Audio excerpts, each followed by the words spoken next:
Good afternoon, everyone, and welcome to another Food System Horizons webinar. This is the first one since the beginning of daylight savings, so I'm hoping that timing has not, confused anyone, and I hope you've got lunches already done or have them with you during this lunch hour. I'm really pleased to have this range of speakers today, but before I do that, I'd just like to acknowledge the traditional owners of the lands in which we meet here in Mianjin, Brisbane. It's the Yagara and Turrbal peoples, and like to acknowledge the elders past, present, and emerging. There is a change in the seasons once again. I like to talk about this during webinars because it just gives you an awareness of what's going on around you. In Brisbane, it is really, really dry and the ground feels really scorched at the moment. Although I know that in the southern states, there is a higher, more pressing drought that they are experiencing. Brisbane, it feels like that at the moment with a high fire danger. And you can just imagine all the things that our traditional owners had to manage whenever seasons like this change. And there's a lot of load in the environment and what that meant for the food that they could access at that time of the year. So if you're happy to, feel free to share the lands that you are dialing in from today in our chat, and I'd love to know where everyone is at the moment. I have the pleasure of talking about food retail environments today. Let me just bring something up. Sorry, 1 second.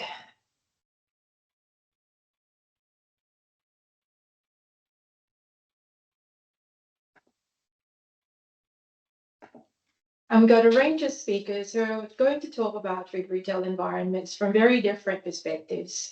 And we come into this because of how important the food environment is. We normally talk about food environments from a health and nutrition perspective, whether our environments actually deliver the health and well-being outcomes we would like. I'm just going to check, David, would you mind letting people into the webinar? Thank you. Multitasking, guys. But in this situation, we know that the food environment is so much more that in delivering is critical in delivering health and well-being, but it also actually serves a lot of different purposes, and there are many different levers we can manage in order to achieve the outcomes we want from them. So today, the speakers we have here are a range of people who come from come at the food environment from different angles. We have Ross White, who is an award-winning business leader with over 30 years of experience, and also a charity volunteer and a leading advocate for various industry groups. Ross is a co-owner of White's IGA Group and launched a Locavore program almost 15 years ago. It's got a powerful vision, which is to shine a light on the extraordinary food being grown, made, and crafted in Sunshine Coast and surrounding regions.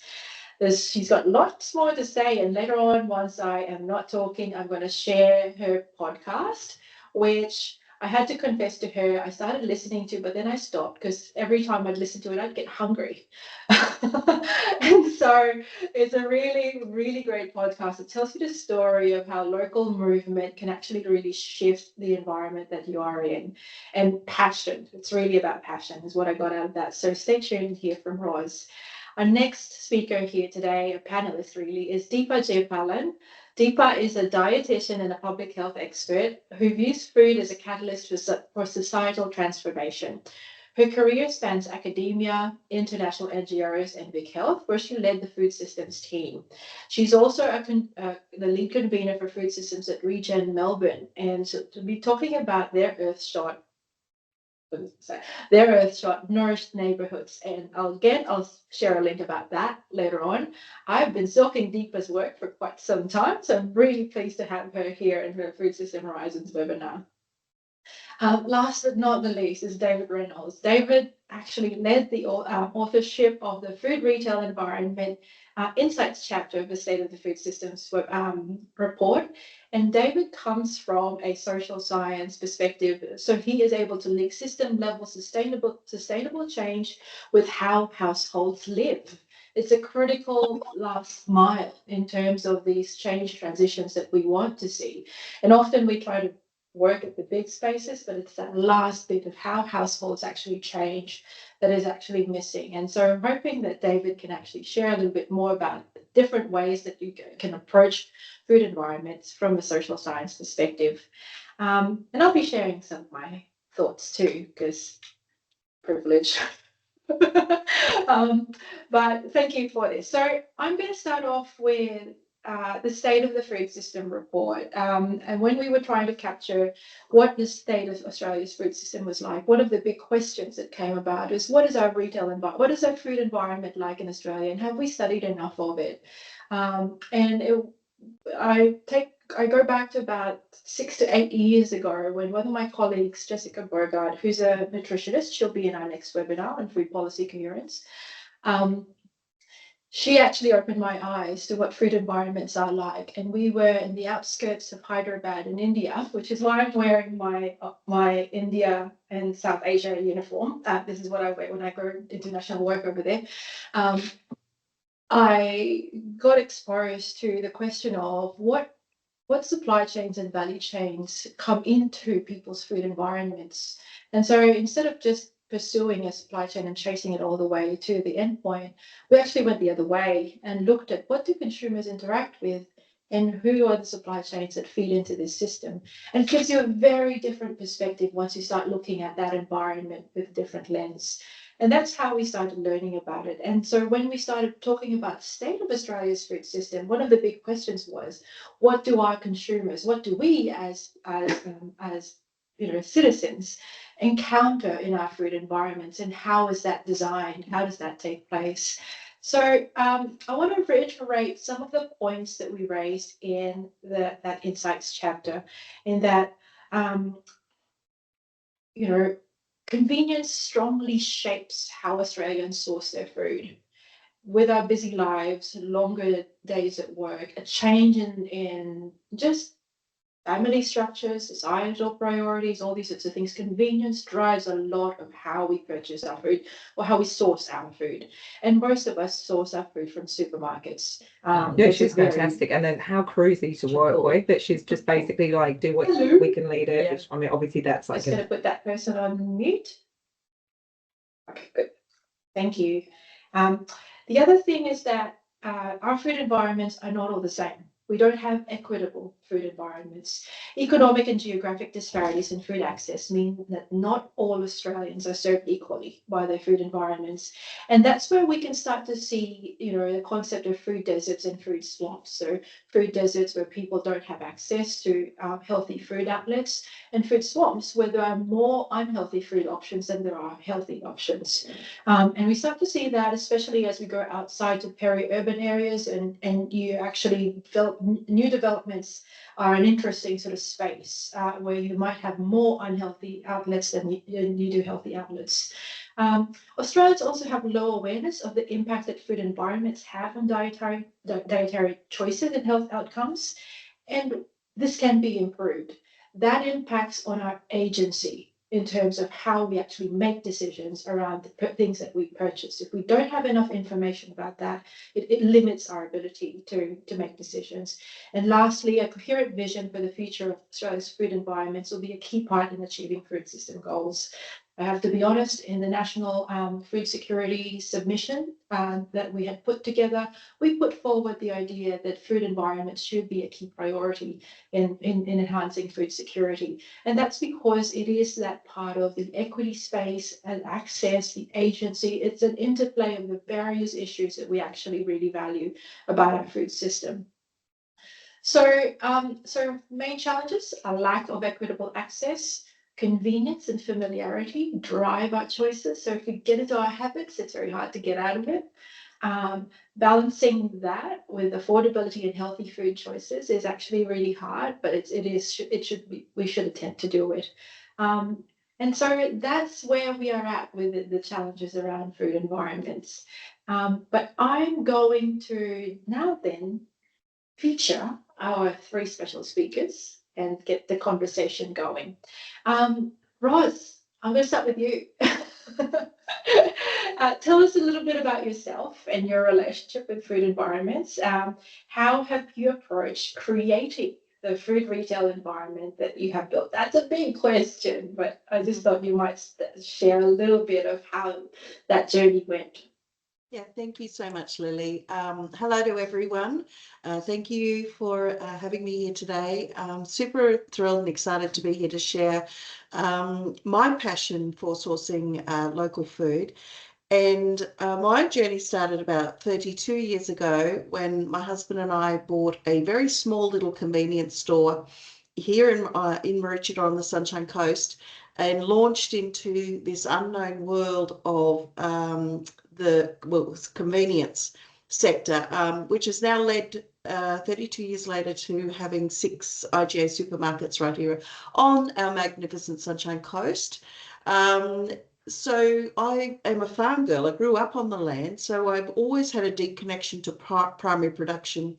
My father was a grazier and a farmer, and so I grew up with the dirt between my toes and mustering cattle and riding horses and tractors and trucks, and so I have a deep appreciation for primary production and how food is grown, and I've seen firsthand and experienced the blood, sweat, and tears that goes into producing beautiful farm fresh food and produce that we have landed on our plates and we buy every single day of the week. But it was a deep respect, I guess, that really prompted the whole program that I've created, which is just comes from a level of enormous respect that I still have today for our farmers and creators of food.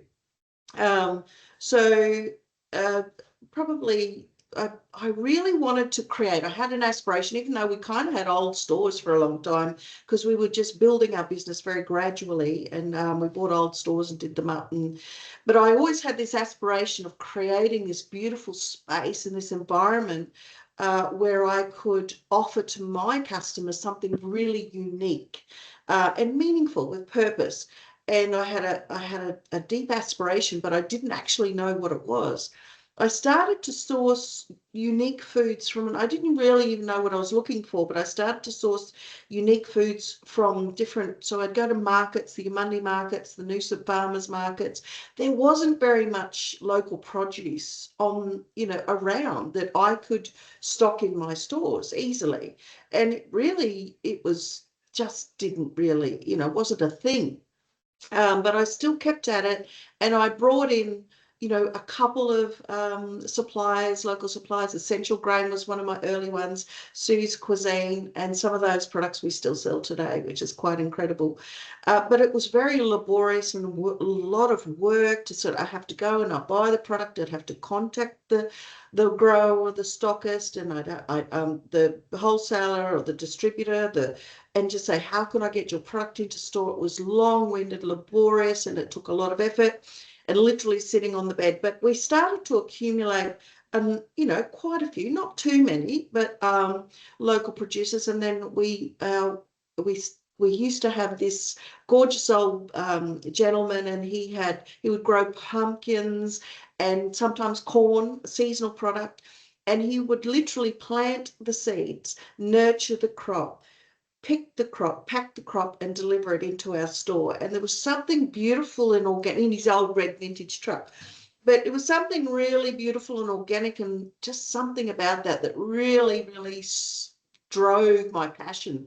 And we then found a supplier in Murchie River that grew fresh lettuce and that sort of thing. So I started to accumulate a few local, bit of seasonal lines, strawberries and stuff. And I wanted to create a program because I had it in my store, but then how was my customer going to know that that was grown 5 minutes from my store? You can't sell a secret unless you tell people. So I started on this journey of just kind of, how do I connect this story with my customers and bring them in so they can understand, have an appreciation, have a choice about the origins of their food and where it's coming from. And so I started just sort of researching about local produce, local farmers, and I found this locavore is a Wikipedia term which actually went into Wikipedia in 2007. And it's locavore is a person that chooses to eat local food, or that's produced within a certain small radius. And really, all I did was just grasp that. At that moment, I remember going, "That's it." And I just grasped that concept and the idea of that, and then created a whole program around it. And had a little tractor symbol, which we still have today, that then allows our customers to identify what is locally sourced, locally created, locally made, locally produced, locally grown, so that it's easy for them to come in. And then we started the storytelling. I always say retelling is storytelling.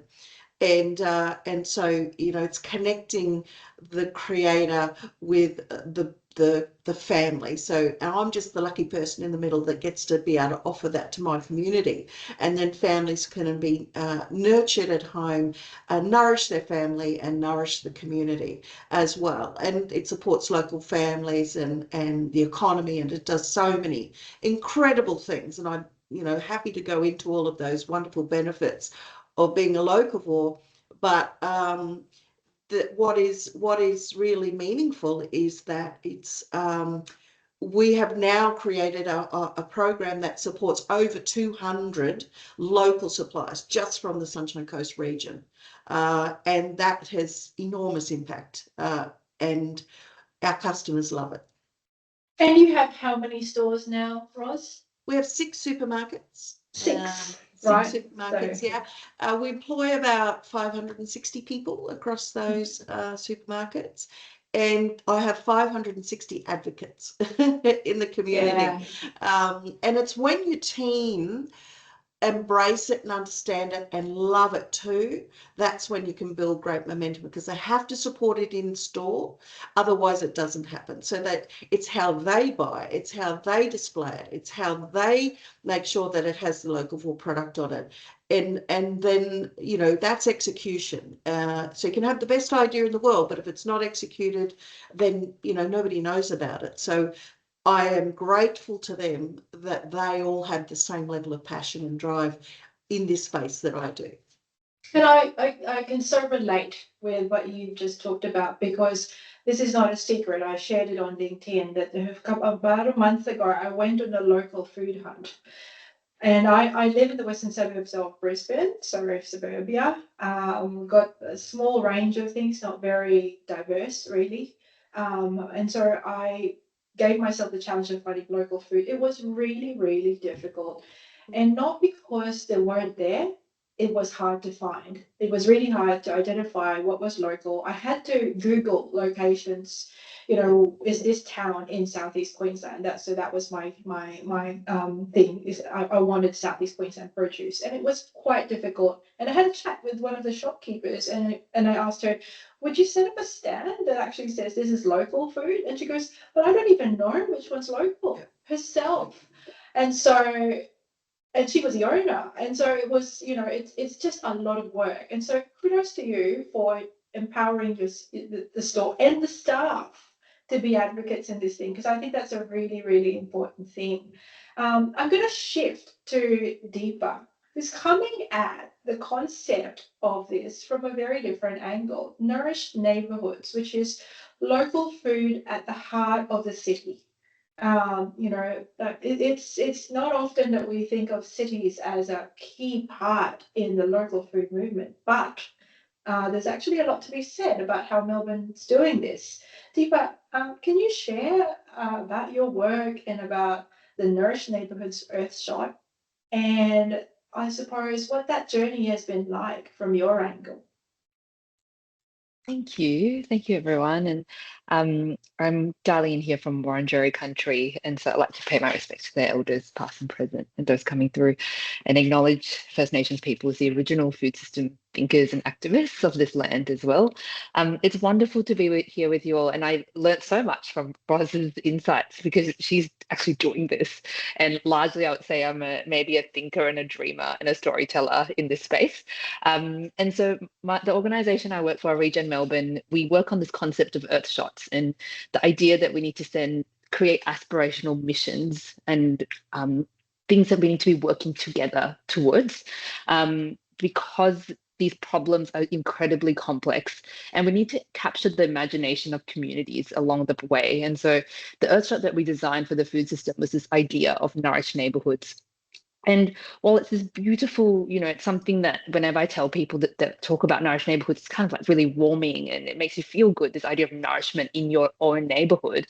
It is also a challenge to what we've been told by the big food industry, by the government, that our food systems and our neighborhoods do not need to be places of nourishment, that they can be places of stress, of confusion. As Lily, you talked about that so much of food decisions are made about convenience, and often it's about cost. And for us, it's about challenging that. So we believe that neighborhoods should be places of nourishment, that everyone should have access to this. It shouldn't be certain suburbs in Melbourne that have this nourished neighborhood, but all of them do. And it's challenging things like even the way that we plan our neighborhoods. Why has it become the status quo that every neighborhood or local area or new suburb is built around a Woolworths or a Coles? That doesn't need to happen. And it also, we see that in many other parts of the world. In parts of Europe, public markets are a big thing. They are the center of many neighborhoods. I grew up in Singapore, and the hawker center is the center of the local neighborhood, where you have small stalls and local people cooking food, and they're places where people connect. And I really loved that was actually called out in the CSIRO Food Systems Horizons report, that these spaces are often about that social connection and that sense of belonging as well. And so for us in this idea of nourished neighborhoods, we're challenging that rhetoric that we don't need to be building everything around our supermarket, big supermarkets, our Coles and Woolworths, and they actually contribute to this concept or this idea of economic leakage, that when you do have these big supermarkets that are getting food from really far away, they're not really thinking about the community, that they are kind of extracting resources and money out of the community rather than putting it back in, which we see with other places, like what Roz described that she's doing in her community. It's circulating wealth and prosperity. It has this ripple effect. And so I think for us, it's about that challenging that narrative. How can we develop things in a different way? And in the Melbourne context, it's actually not about going that far back into our living memory. Melbourne had this culture, and many of our other cities have these cultures of milk bars where people would connect in these spaces, and communities were built around that. And so it's not something that's been set in stone forever that we can't shift. It's about this imagination, this aspiration. How do we celebrate the seeds of people who are doing this great work? And in Melbourne, we have amazing, multicultural grocers. We have our wonderful markets that we have across our city. We have such great grocers. We have great social enterprises. And so for us, it's about trying to have that conversation.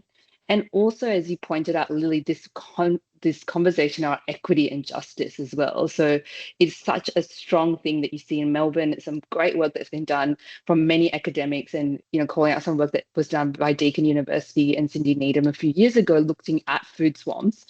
And this the stat is that if you live in the outer suburbs of Melbourne, you have to go past 9 unhealthy food outlets before you get to a good one or healthy one. And if you're in the inner suburbs of Melbourne, it's 6. So there's already this disparity that we create. These people who live further out, they're already having to travel further for work to get into the city potentially, but they're also disadvantaged by what they have access to. And we're making it harder for them to be healthier, to be nourished.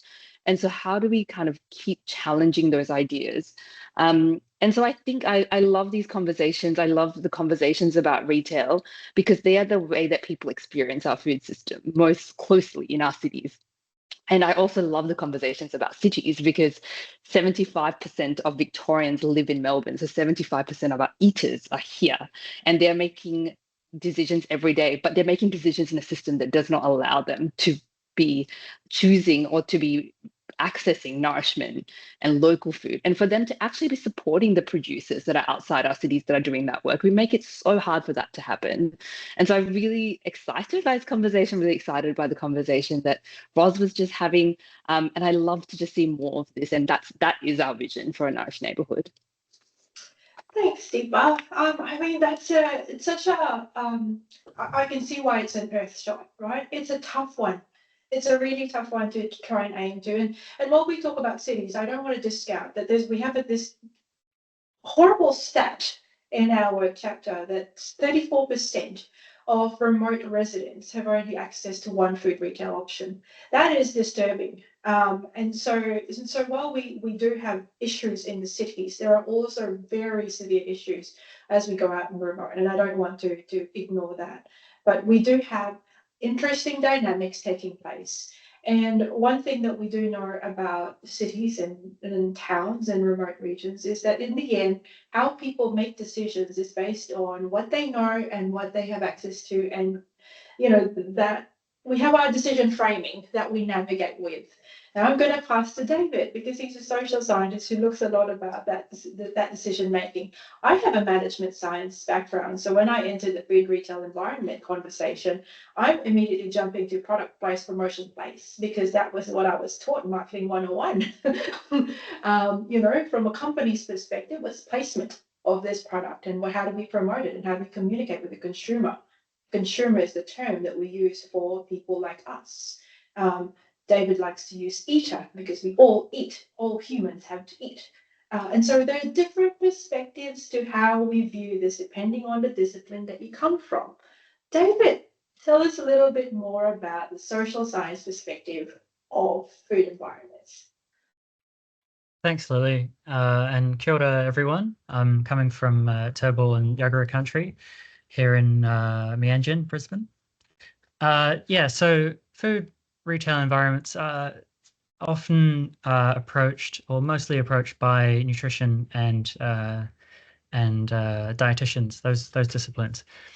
But something that the social science lens can do is to pick out how things are put together and organized and operate in society. So in the case of food retail environments, this includes how food gets to households, and the implications that this has, which we've heard about from Ros and Deepa already.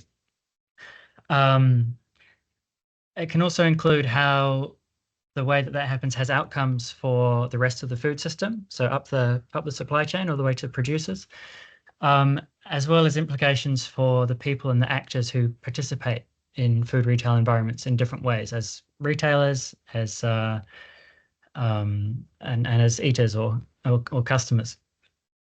And framing those things can also put us on a path to consider what change might look like and involve if we need to change to reach these goals that we've got.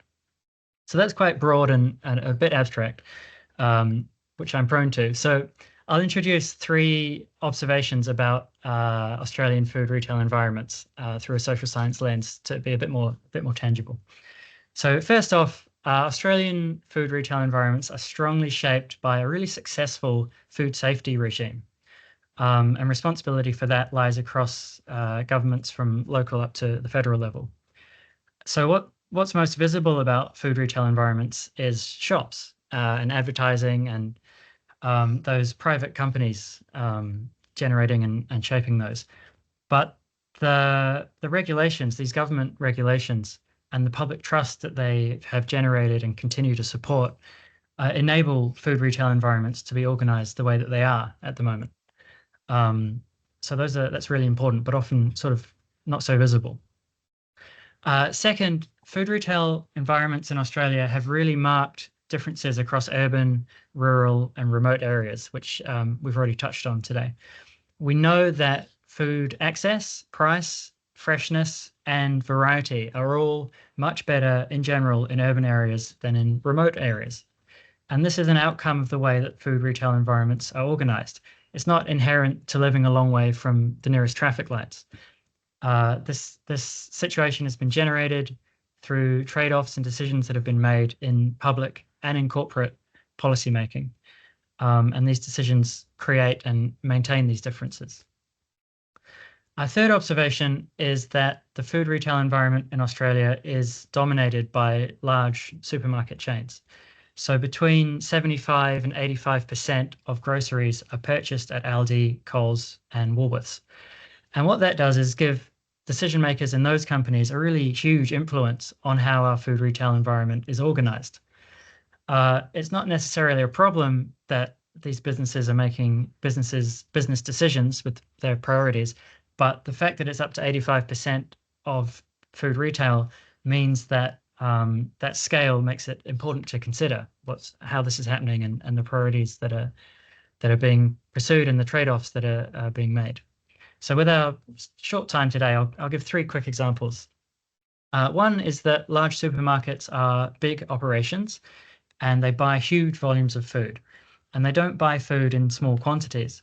So one outcome of the way that the Australian food retail environment is currently organised is that small and medium scale producers have limited access to customers through the nationally dominant path to market.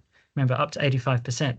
So that has consequences for the whole food system and how it's organised. Another example is the really highly sophisticated distribution systems that supermarkets have built, which have effectively become Australia's national food distribution infrastructure. And the way that this infrastructure has been built reflects, as I said, business priorities, which is reasonable. They're businesses. But the dominance of this way of doing things, which involves pursuing things like low costs and system-wide efficiencies, represent trade-offs, so that things like minimizing exposure to disruptions along really very long supply chains, or minimizing the distance and time that produce travels between harvest and point of sale, are not prioritized in the same way. So this way of organizing things has implications. You have an impressive, consistent supply of food under normal operating conditions, but getting to food from harvest to shelves takes longer, and it might last less long in your fridge, which has implications for food waste. Or that food might not get to shelves when transport connections between distribution centers and outlets are disrupted. So these are trade-offs that shape our food retail environments in ways that we should pay attention to. One final example is that large supermarkets are corporations with shareholders. And this means that the priorities of these influential decision makers in our food retail environments are, by law, to maximize shareholder value over time, rather than maximizing, for example, the food security of Australian households or the nutrition or the financial stability of those shoppers. Or at a systems level, the resilience of the supply chains and the suppliers through disruptions, floods, droughts, fires, which we know are going to become more frequent in Australia. So these differences in priorities don't mean that there's tension necessarily. They could align, but it's unlikely to always be the case that they always align. And so I think we should be alert to that these decisions are happening, that these priorities and trade-offs exist, and that these major actors are shaping food retail environments based on those priorities and trade-offs. So yeah, just briefly there, I think Social Science Lens offers insights that can add important context to consideration of food retail environments and how they operate, how they're organized, and the outcomes that they have. And then considering that, the potential for change in the future. Yeah. Thanks, Lily. Thanks, David. Those are really important points, because I think the food retail environment, with the word retail in there, we tend to assume this is a business decision being made and the priorities are around business. But food is not just a business concern; it's a societal concern. So it's well-being. It's a key need, right? The triangle's there. So So in the State of the Food System report, we talk about private goods and public goods, and food is in between those two things. It's both a private good and a public good because of the outcomes we pursue out of them. And that's why these trade-offs are really important to highlight, because it's not pointing the finger at one thing. They're actually really tough decisions to make, and therefore worth one, talking about, two, getting to know more about, and monitoring as well. Is a really important part of it. Now, I'm going to speed us up because I know there'll be some questions from the audience, but there's also one more thing I really wanted to cover, which is we've got the games coming up, and there's also a bit of work that Deepa and her team are doing around institutional procurement. Now, the two overlay. So David has talked about resilience, and we talk about it from a disruption perspective, a negative disruption, but there can be positive disruptions that can change the way the food system can work. One of them is a blip in the system called the Olympic Games. It could happen where we could have an increase in people here in Queensland, in Australia, over a short period of time. And other places are actually shifts in the way we decide to actually procure things, as Deepa's working on. Roz, I'm going to hand over to you just to briefly talk about your thoughts on, you got a role at Sunshine Coast 2032. Tell us a little bit more about how you're framing this opportunity around the whole food system and what the games could bring for the region. Yeah, thank you so much, Lily. Look, it is an incredibly important conversation to have, and now is the time to start to get ready towards 2032. I know 7 years seems like a very long time, but actually we need all of that time to be ready to optimise all of the opportunities that are going to come to us, not just to Australia, to Queensland, but to our local communities. And creating awareness and building excitement and building capability and capacity to be able to optimise those opportunities is particularly important. My role as chair of Sunshine Coast 2032, we are a community-led and volunteer-driven organisation that are here to optimise all the opportunities for our community across sectors in the lead up to, during and after the Brisbane 2032 Olympic and Paralympic Games. We are not a body of the Olympic Games themselves. They make their own decisions and we don't have influence over that. We are here to be able to champion our community, that our community will be able to have not just opportunity, but also be able to leave a legacy that all of our visitors, the spectators, the athletes, our local people, local businesses can all flourish from this incredible opportunity that is a once in a lifetime, in a scope and a scale that we have, none of us probably understand, or very few would. So Brisbane 2032 have just released their procurement strategy. And what is very exciting about that is that there is opportunity for so many small and medium enterprise business. So if we're just talking food and food production, I mean, there's many, it's across all sectors, but in Indigenous access to Australian native food so that we can showcase our culture to the world, but, you know, optimise the incredible food that is produced here in our country that we can showcase to the world. And so what I really want to encourage everyone to do is to familiarise themselves with the procurement strategy, because it's not just food, it's not just suppliers and contractors, and it's services, it's creative design, it's extensive, it's across all, you know, from technology through to laundry. And out of the Paris 2024 Games, what was really evident was that their statistics reveal that 86% of their suppliers were French, and 83% of that percentage were small and medium enterprise. Wow. So my very strong message here is there's misperception sometimes that the Olympics and Paralympic Games and a massive event like that is really purely delivered and supported by big business, or supports big business. But actually what we really want to say is, for our community in particular, who I advocate for as a community leader here on the Sunshine Coast, is, you know, don't underestimate the incredible opportunity that you may have, even if you have 1 or 2 employees.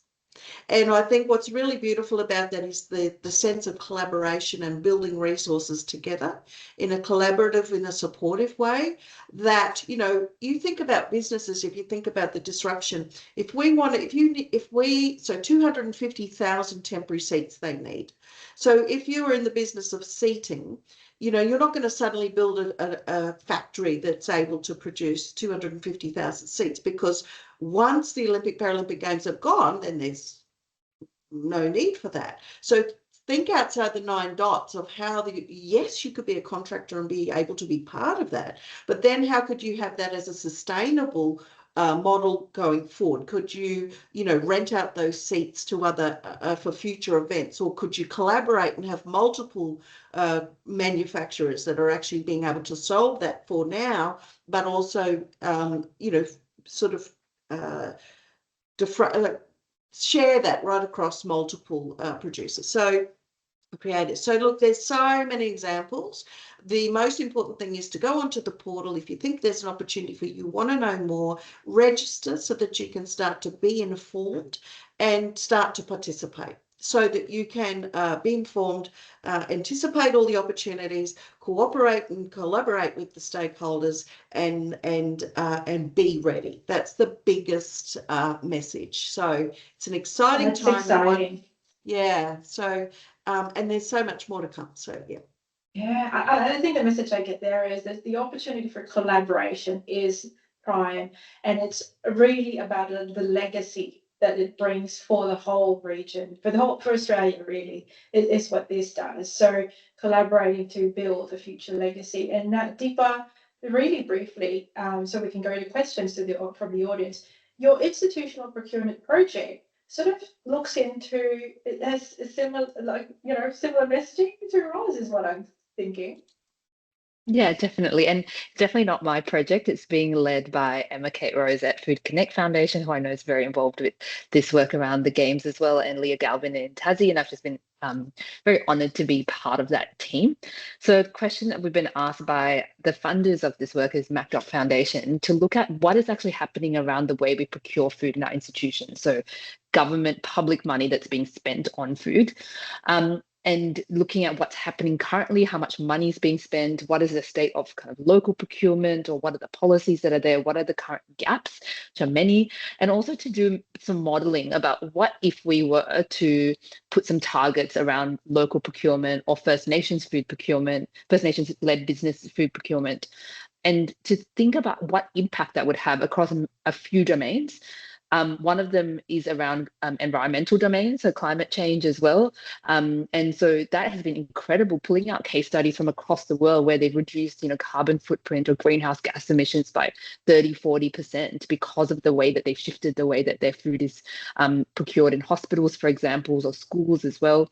And I think for many of us in the food space, the Eat Lancet report came out late last week. Many food systems nerds like myself are all over it. And procurement was called out twice as being a key action area for us to be able to reduce the burden of our food system on our environment. And something I just love to also point out, it's not all just about like how you buy the food, but the way that you buy your food as well. So in the US, there's what they do is of like purchasing food forward or advanced market commitments to farmers and producers so that they know that they have a long-term commitment by government to buy food, so they're able to transition to more regenerative ways of doing things as well.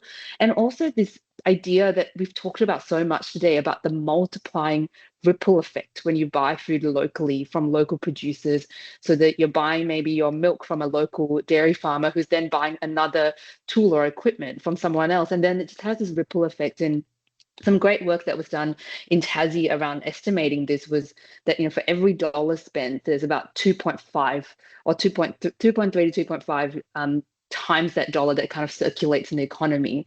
And other data shows that if you kind of go through the conventional food system, you are losing money, essentially. That money's being lost from the economy. And so there's these common threads of conversations that are having that I'm so excited by. And so in a few weeks, we're going to be having hopefully our report that will be launched. I saw that Emma Kate put the link to the project in the chat. So just keep in touch and we'll send you our report that we're working very hard on at the moment.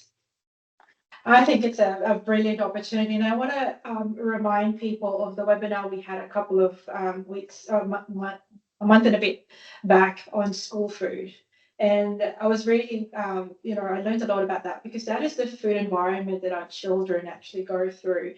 And the levers that you can pull through institutional procurement, through the possibility of school food, are significant in terms of how you can actually one, shift what your kids are, exposed to and what they eat on a daily basis, but also through how things are sourced through, so there's many ways. It's that ripple effect is real. It's not the trickle down effect that we hear about from economics. It's a real ripple effect through the system. And I'm really excited about it through whether it's Olympics or it's going to be through institutional procurement at the more longer term, or through the way we in our households purchase our food. I think our food environment is a really precious space that we should take care of. And we should value, and we should actually actively manage it as opposed to leaving it to traditional levers. And we're not even talking about land use planning, and that's another sort of space. But I will stop there because I want to open it up to the rest of the audience. And thank you very much, Roz, Deepa, and David. I'm going to switch off recording now because I'd like to open up the conversation to the group, and I'll take the spotlight off the four of us so we can see the others. And maybe if you guys want to turn on your videos too, I'll just give me a second. I'll do things one after the other. But in the meantime, can I start with EK? EK, you raised a question that's for Roz. Do you want to speak about that? Yes. Hello. Hi, Roz.